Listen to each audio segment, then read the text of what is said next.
Richard Rawlings construiu seu nome graças aos programas de televisão e à paixão incontrolável por carros. Com criações personalizadas, projetos ousados e um faro afiado para negócios, ele conquistou uma legião de fãs fiéis ao longo dos anos. Depois de tanto tempo sob os holofotes, ele parece ter mudado o foco para outros empreendimentos. E foi justamente essa mudança que deixou muitos fãs intrigados, se perguntando o que realmente motivou essa virada. Enquanto alguns ainda o enxergam como o rosto por trás da Gas Monkey Garage, outros querem saber, afinal, o que Richard está fazendo hoje? Então fique com a gente enquanto mergulhamos fundo na história do que realmente aconteceu com ele. E não dá para falar dessa trajetória sem mencionar a polêmica ação judicial que envolveu um de seus negócios. Você se lembra do Gas Monkey Bar and Grill, que ganhou destaque na mídia em meados da década de 2010? Pois é, a história por trás disso é bem mais complicada do que parece. Tudo começou no início de 2013, quando Richard ainda estava expandindo o nome da Gas Monkey Garage. Com o sucesso estrondoso da série Dupla do Barulho, ele enxergou uma oportunidade de levar a marca para além da oficina. Foi aí que surgiu a ideia de abrir um restaurante. Pouco tempo depois, nascia o Gas Monkey Bar and Grill. Como Richard sempre foi mais ligado ao mundo automotivo do que ao ramo da alimentação, ele decidiu não administrar o negócio diretamente. Em vez disso, firmou parceria com investidores que cuidariam das operações do dia a dia. Ele licenciou o nome e o logotipo, mantendo certa distância da gestão diária. Em setembro de 2013, o bar foi oficialmente inaugurado, a apenas alguns quilômetros da oficina. No começo, tudo parecia perfeito. Comida, bebidas, música ao vivo e uma decoração totalmente inspirada no universo automotivo. Os fãs apareceram em peso e Richard até fazia algumas aparições especiais. Mas, longe das câmeras, a situação era bem diferente. Relatos indicam que ele causava diversos problemas durante a construção do bar. Em um e-mail de maio de 2013, um funcionário chegou a descrevê-lo como extremamente disruptivo. Segundo esse relato, Richard tratava mal os trabalhadores e se comportava como um adolescente mimado, atrapalhando constantemente o andamento da obra. A situação chegou a um ponto tão crítico que Daniel Fleary, sócio-gerente do bar, precisou expulsar Richard do local para que o projeto continuasse. Apesar de parecer estranho, é importante lembrar, ele não era o dono do bar, apenas havia cedido o nome da marca, ou seja, quem mandava ali era Fleary. Essa disputa gerou uma tensão enorme entre os dois, e mesmo depois da inauguração, os problemas continuaram. Segundo os investidores, ele não conseguia se afastar e continuava tentando interferir na gestão do bar, contrariando o acordo original. Do ponto de vista deles, ele era alguém que não sabia largar o controle. Já do ponto de vista de Richard, o nome era dele, então ele acreditava ter o direito de opinar. Em 2015, o clima piorou de vez. Ele começou a questionar as finanças do bar e afirmou não ter acesso total aos registros financeiros.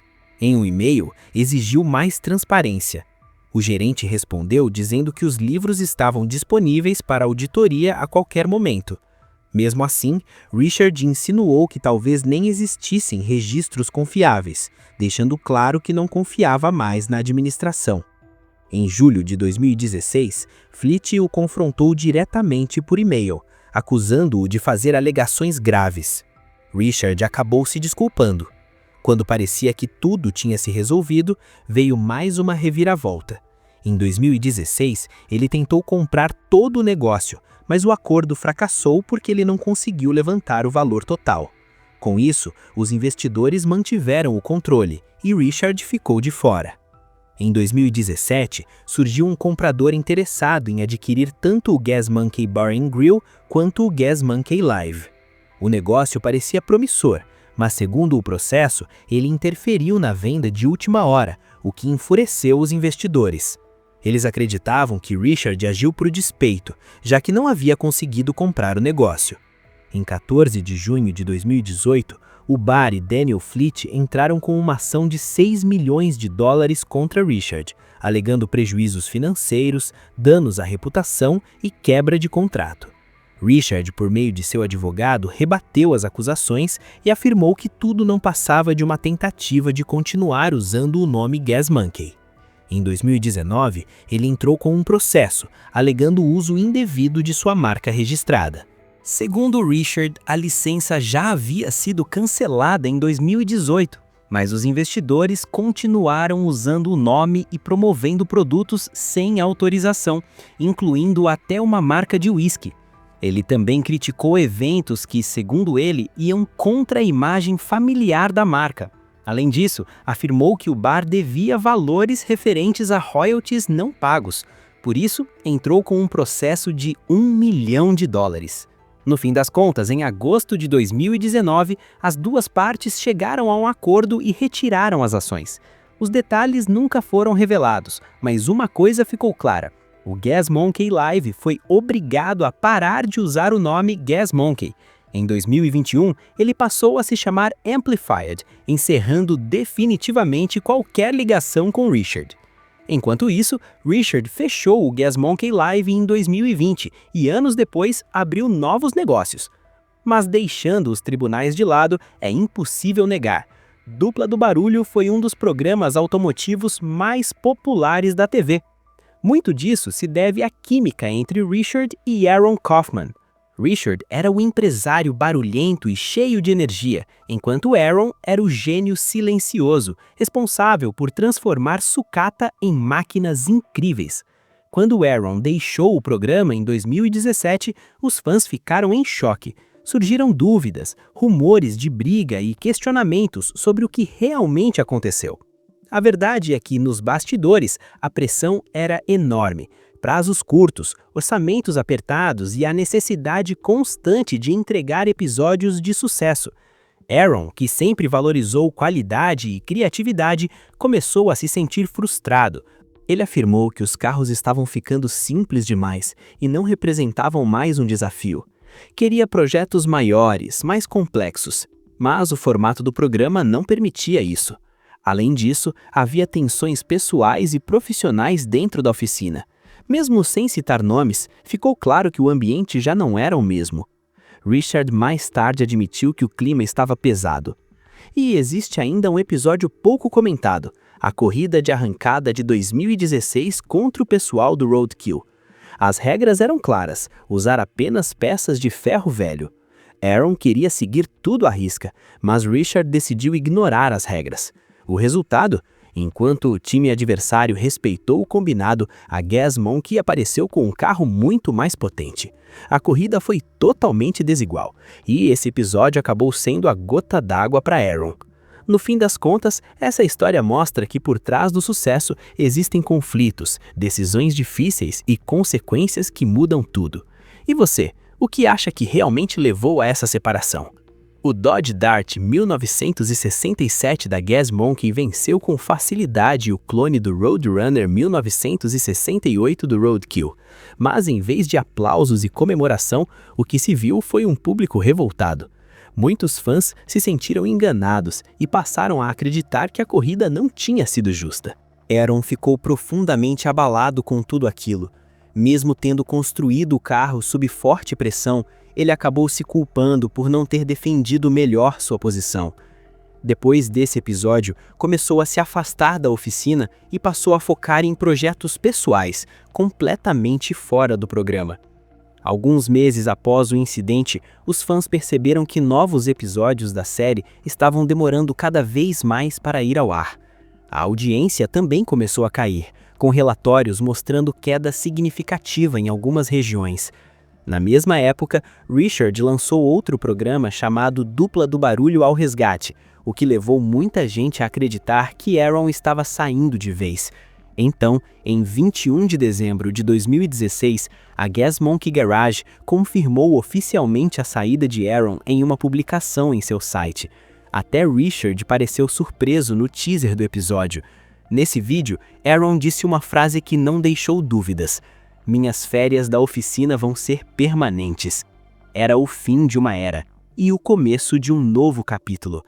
Depois de deixar o programa, Aaron não perdeu tempo. Ele seguiu seu sonho e fundou a própria empresa, a ArcLight Fabrication.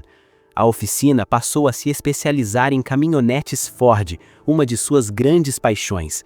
Finalmente, ele podia trabalhar no tipo de projeto que realmente amava, sem câmeras, sem produtores apressando tudo.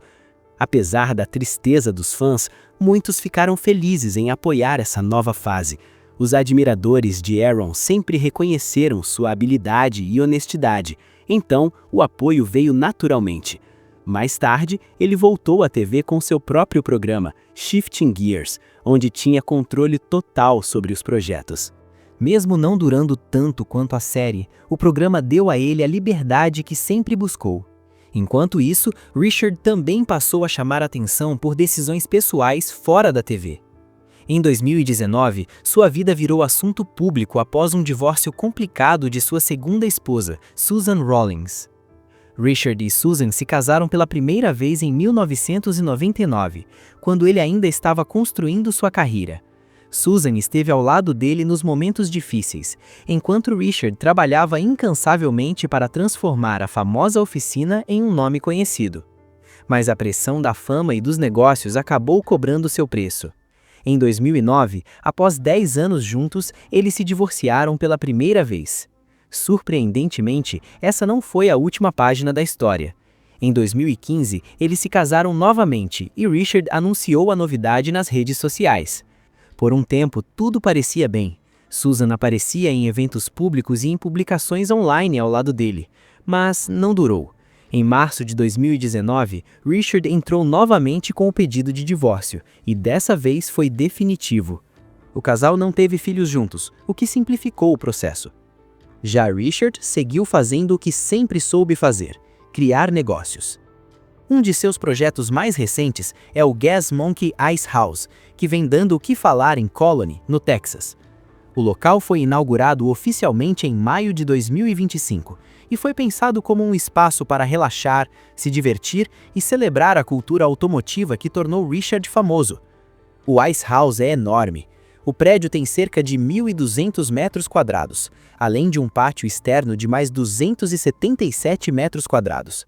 Ao todo, o espaço comporta confortavelmente mais de 300 pessoas. O design reflete perfeitamente a personalidade de Richard, misturando ousadia com conforto moderno. Outro projeto que mantém Richard longe da televisão é o novo bar e parrilha da marca Gas Monkey, inaugurado em 2024. Diferente do Ice House, esse espaço foi estrategicamente construído em Sturgis, cidade famosa por sediar um dos maiores encontros de motociclistas do mundo. Todo mês de agosto, centenas de milhares de pessoas tomam a cidade. Motos, velocidade, adrenalina e música. Exatamente o público que combina com o estilo Gas Monkey. Ao abrir o bar ali, Richard não criou apenas um restaurante, mas fincou sua marca em um lugar que respira essa cultura. Se você gostou do vídeo, deixe o like, inscreva-se no canal e ative o sininho para não perder nenhuma novidade. E antes de sair, confira o vídeo que está aparecendo na sua tela agora.